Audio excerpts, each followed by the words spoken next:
दर्शकों, स्वागत है आपका विदिशा हलचल न्यूज में। मैं हूं कृष्णकांत सिंघारी। अब देखते दिन भर की खास खबरें। विदिशा कोटवार संघ ने अपनी मांगों को लेकर नायब तहसीलदार को सौंपा ज्ञापन। सरकारी कर्मचारी बनाने की मांग।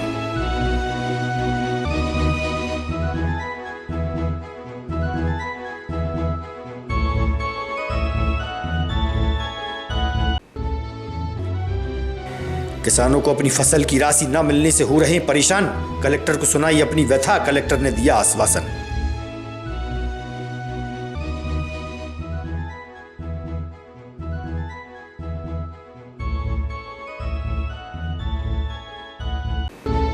और ग्रामीण क्षेत्रों में जल संकट को देखते हुए जिला पंचायत अधिकारियों ने रखी समीक्षा बैठक। जल संग्रह हेतु तालाब योजना पर हुआ फोकस।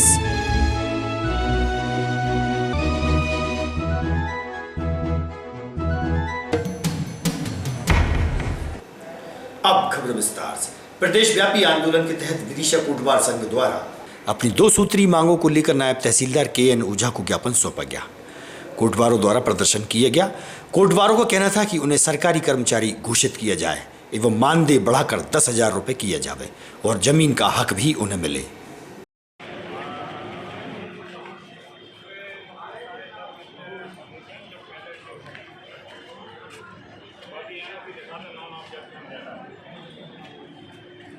आप पहले से उनके संपर्क में हों।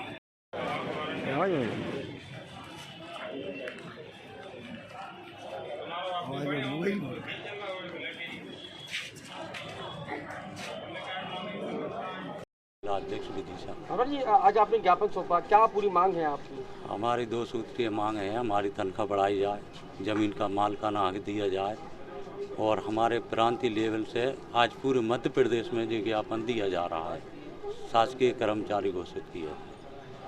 कितने कर्मचारी हैं आपके यहाँ? विदिशा में लगभग कोटवार 240 हैं। हमारे तहसील के जो कोटवार संघ है, उनके अध्यक्ष और उनके जो कोटवार साथियों के द्वारा एक ज्ञापन दिया गया है, जिसमें अभी तक उनको जिनको सेवा भूमि नहीं मिली है, उनको 4,000 रुपये मानदेय मिलता है। वो मानदेय को 10,000 करने की मांग उनकी है, मुख्य मांग। वो चाह रहे हैं कि उनका जो मानदेय है वो 10,000 कर दिया जाए। क्या इनकी मांग जायज़ है या नहीं? अब ये उनके हिसाब से जायज़ है और सरकार के ऊपर है। हम ये ज्ञापन सरकार को भेज रहे हैं और हमारा निवेदन सहानुभूतिपूर्वक पर विचार करेंगी सरकार। राष्ट्रीय किसान मजदूर संघ के तत्वाधान में किसानों ने अपनी समस्याओं के चलते कलेक्टर उमाशंकर भार्गव को ज्ञापन सौंपा है। किसानों का कहना था कि उनकी उपज का पैसा काफी समय से अभी तक उन्हें नहीं मिला है, खाते में राशि नहीं आ रही है, जिससे उन्हें आर्थिक और मानसिक परेशानियों का सामना करना पड़ रहा है। अन्यथा हमारा गेहूं वापस हो, किसानों ने कहा, जिसे अन्य जगह बेच देंगे। कलेक्टर ने किसानों की व्यथा सुनकर उन्हें 3 दिन का आश्वासन दिया है। शीघ्र खातों में पैसा डलवाने की बात कलेक्टर ने कही है।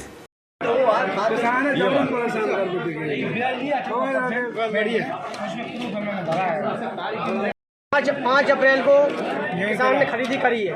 5 अप्रैल खरीदी करी है। 1,70,500 का भुगतान जो उसमें किया, 170 सोसाइटी की ऋण में काटा है सरकार ने। वो कह रहे हैं कि इस खाते में SBI में तुम्हारी लिमिट ही नहीं है, जो कि 20 लाख तक की उसकी लिमिट है खाते की, और उसमें 1.5 लाख नहीं डाल पा रहे हैं ये। अरे बढ़ाने का डॉक्टर साहब को पता ना, मुझे पता कभी हम किसी काम से गए होंगे तो पता लगा कि फेनो बैंक में हम उसने आधार हमसे मांग लिया, वो आधार लिंक हो गया। आज हमने कहा साहब हमारे कॉर्पोरेट जब आधार डोज नहीं करेंगे उसमें 4-5 जगह का पोस्ट ऑफिस फेनो बैंक वगैरह है और ऑफलाइन पेमेंट करेंगे। बाकी का हम अब किसान साथियों को जिनके पास पैसा नहीं गया खाते में, उनकी खाता नंबर ले लेंगे भी कौन से खाते में चाहते हो, बाइट करेंगे।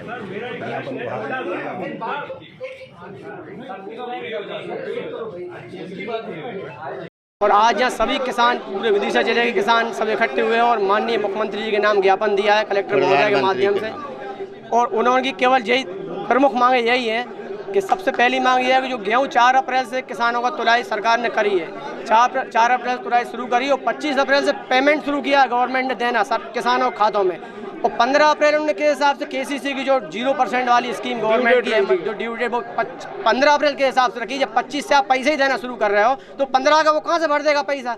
जब आपको गेहूँ नहीं खरीदना था वो बाजार में भेज देता, आपका वो कहीं इंतजाम करके वो कहीं से भरता, अपनी इंतजाम करता। सरकार दावा करती है 7 दिन में पैसा आ जाएगा। और कलेक्टर साहब ने हमें आश्वासन दिया है कि मैं इसका प्रस्ताव बना के पूरे मुख्यमंत्री जी को भेज रहा हूँ, आपकी तारीख को आगे बढ़वाऊंगा। और जो पैसा रुका हुआ है किसानों का, जैसे सपोज करो कि किसी किसान का 3 लाख का गेहूँ तुला है, 3 लाख के गेहूँ में से 1.5 लाख का उनने पैसा दे दिया किसी दूसरी बैंकों में, कहीं पोस्ट ऑफिस में भेज रहे हैं, कहीं। सर, मैं लाखन सिंह मीणा हूँ, राष्ट्रीय किसान मजदूर महासंघ जिला विदिशा का संभागीय उपाध्यक्ष हूँ। आज हमने राष्ट्रीय किसान मजदूर जिला विदिशा के तत्वाधान में ज्ञापन दिया है माननीय प्रधानमंत्री एवं मुख्यमंत्री महोदय के नाम से, जिसमें हमारी 4 सूत्रीय मांगे हैं, जिसमें 4 अप्रैल से अभी तक जो गेहूँ का पैसा गेहूँ तुला है वो वापस नहीं मिल रहा है। सोसाइटी हमारी ओवरड्यू हो गई, उन पर हमारे लिए 14% का ब्याज लग रहा है। हम शासन से मांग करते हैं कि हमारी इसकी ड्यू डेट 30 जून की जावे। और जो विसंगतियों से हम 1.5 महीने से परेशान हैं, आधा पैसा कट चुका है। कलेक्टर महोदय ने जो हमको आश्वासन दिया है, आश्वासन कि मैं ये आपकी बात को ऊपर रखूँगा, इस पर हमारी सब प्रशासन लगा है, हम उस पर जल्दी से जल्दी कार्रवाई करेंगे जिसका हल निकल सके। महिला टॉयलेट की व्यवस्था नहीं थी। पूर्व नगरपालिका अध्यक्ष मुकेश टंडन ने स्थान चयनित कर महिला टॉयलेट व्यवस्था प्रारंभ करवाई है। उन्होंने कहा कि उच्च गुणवत्ता की टॉयलेट बनाई जाए। इस मौके पर नगरपालिका सीएमओ सुधीर सिंह सहित नगर के गणमान्य लोग उपस्थित थे।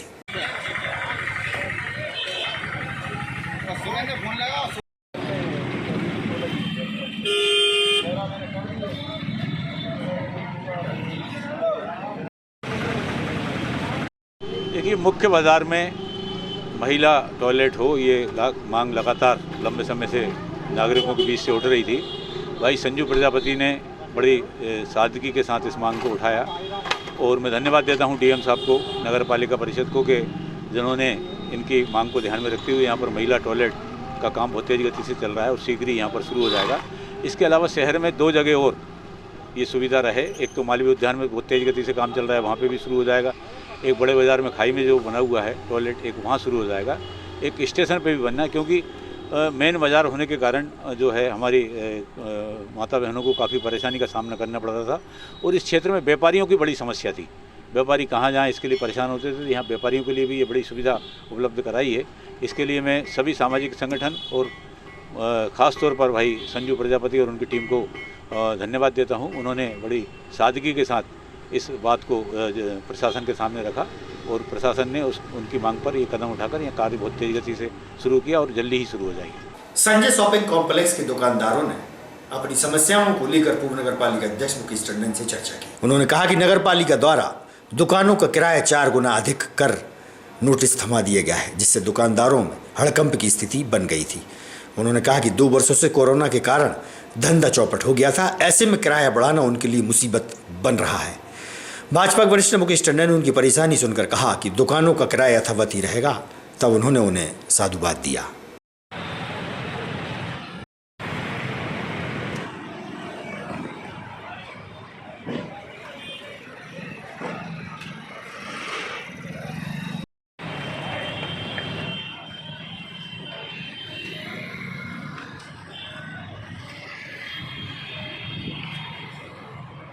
अध्यक्ष साहब से मिले थे, टंडन जी ने हमारा बहुत सहयोग करा उस चीज़ के लिए कि उन्होंने ये आश्वासन दे दिया है कि अभी किराया वृद्धि नहीं करी जाएगी। अभी एक तो कोरोना की मार से बढ़ाने की बात कही थी, 4 गुना किराया करने की और 3% उन्होंने उस पर बोला पंजीयन शुल्क लगाने के लिए बात करी गई थी, जो नोटिस दिया गया था उस पर किराया वृद्धि अभी रोक दी गई है। अभी हमारा किराया 1200 के आसपास है, किसी का 1100 है, किसी का 1189, लगभग 5000 रुपये के आसपास हमारा किराया हो जाता। और टैक्स लगता तो वो हमारे लिए 6000 रुपये हो जाता। हम उनके लिए बहुत आभार व्यक्त करते हैं, उनसे ये और अपेक्षा करते हैं कि इस किराया वृद्धि का जो नियम उन्होंने जो कानून बनाया है उसको वापस लिया जाए और आने वाले चुनाव में हम उनके सहयोग करेंगे। पूरा किराना व्यवसायी हूँ। जी अभी बात उठी थी यहाँ पर जो दुकानें हैं उनका किराया बढ़ाया तो 4 गुना कर रहे थे, क्या स्थिति निर्मित हुई है? जितने भी किराएदार भाई हमारे नगर पालिका के, हम सभी लोग माननीय मुकेश टंडन जी के पास गए थे। उन्होंने हमें आश्वासन दिया था कि आपका किराया यथावत रहेगा या स्थगित कर दिया जाएगा। तो आज सुबह को मेरे पास माननीय मुकेश टंडन जी का फ़ोन आया कि भाई अभी आप यथावत पुराने किराए में ही पुराने किराए जमा करें और अभी स्थगित कर दिया गया है। और पूरे नगर पालिका के किराएदार माननीय मुकेश टंडन जी का बहुत बहुत धन्यवाद करते हैं, क्योंकि कोरोना के 2 साल जिस तरीके से व्यापारी साथ निकले हैं और जिस तरह के हमारे पास किराए की दुकानें हैं, हम अपनी आय का कुछ हिस्सा इस दुकान में भी लगाते हैं, कहीं रिपेयरिंग करवाते हैं, कहीं लाइट, कुछ ना कुछ खर्चे इस दुकान में लगे रहते हैं। तो इसका नवीनीकरण हम सौंदर्य बना के रखते हैं इन दुकानों, किराए की दुकानों का। हम अपनी दुकान समझ के इन दुकान शासकीय उत्कृष्ट विद्यालय में रुक जाना नहीं को लेकर एक कार्यशाला का आयोजन हुआ। सन 2022 में जो विद्यार्थी फेल हो गए थे उन्हें पुनः परीक्षा के लिए प्रेरित करना, फिर से परीक्षा देकर पास हो सकते हैं। इस अवसर पर विद्यालय के प्राचार्य व वरिष्ठ शिक्षकगण भी उपस्थित रहे।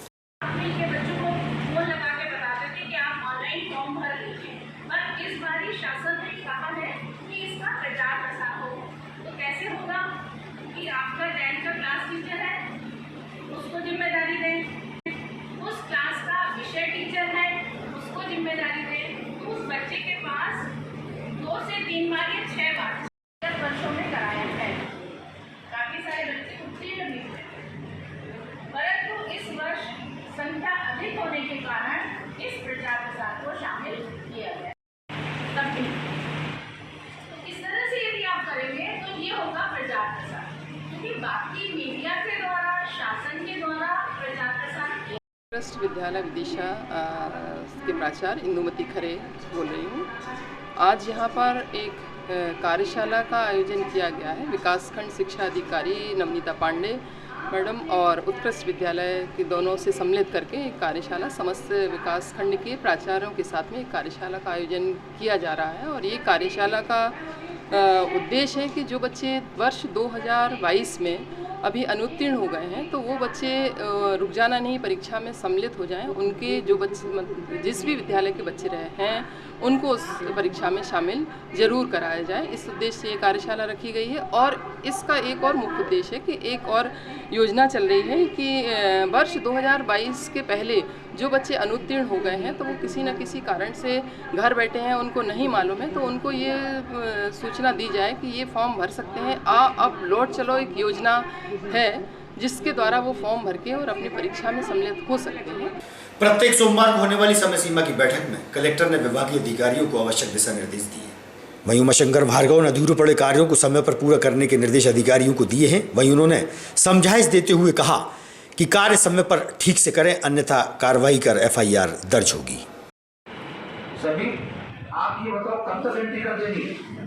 इस आप बताइए कब तक एंट्री कर देंगे लोग?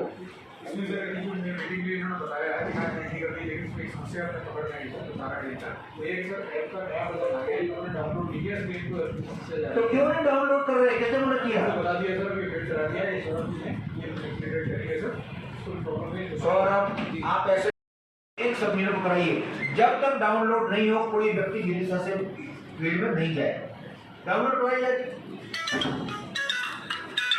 ऑनलाइन प्रोग्रेस तो मेहनत करनी होगी, काम करना होगा। ये सब आप भी समझ लीजिए, है ना। एक चीज और आपको बता दें साहब कि जो कार्यालय प्रमुख है वो अपनी जिम्मेदारी से बच नहीं सकता। ये आप भी सुन लीजिएगा, मैं आपको तो जल्दी में आपको बता रहा हूँ। आपको मेहनत करनी होगी। जितने इंजीनियर सब इंजीनियर हैं भाई क्यों नहीं तो तुम्हारे लिए उतना सॉफ्टवेयर अलग बना होगा ना, बाकी सबके लिए अलग बना सॉफ्टवेयर। सब जगह नहीं, पता नहीं। देखिए एक चीज मैं आपको और बता रहा हूँ, आज CM साहब ने कटनी की बहुत बड़ी जांच चालू की है। एक कमरे के बराबर तालाब बने 10 बाई 15 के, तो मत जाना, नहीं तो बिल्कुल। ताजा तरीन खबरों से रहिएगा आप अपडेट, देखते रहिएगा विदिशा चैनल।